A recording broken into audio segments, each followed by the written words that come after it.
भोर नगर परिषदेचं मागच्या वेळी परिस्थिती आणि आजच्या परिस्थितीमध्ये जरी थोडासा बदल झालेला असला तरी सुद्धा आमच्यापुढे देखील मोठं आव्हान होतं. मला काही दिवसापूर्वी पत्रकारांनी त्या ठिकाणी प्रश्न विचारले की नेमकं ह्या पराभवाचं कारण काय आणि भारतीय जनता पक्ष म्हणून तुमची काय भूमिका त्या ठिकाणी आहे. खरं तर पराभवाचं कारण म्हणजे खरं तर ही निवडणूक म्हणजे आमच्या दृष्टीने एक लिटमस पेपर टेस्टची त्या ठिकाणी परीक्षा होती. आज एकंदरीत आकडेवारी मी माझ्या मुलाखतीत जाहीर त्या ठिकाणी सांगितलेले, मी अधिक वेळ त्यावरती घेणार नाही, परंतु जवळपास 7,500 मतदान 12,800 पैकी भोर नगर परिषदेमध्ये कमळ या चिन्हाला आपल्याला मिळालं.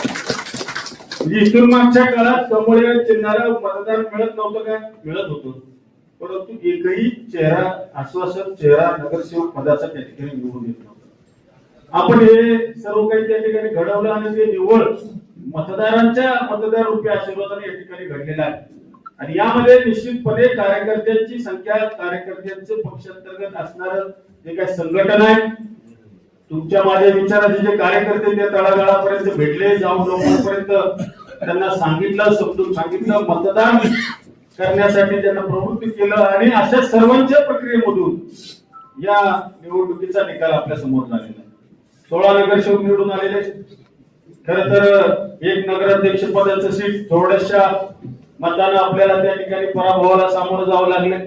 शेवटी जनतेने दिलेला कौल आहे तो आपण स्वीकारलेला आहे.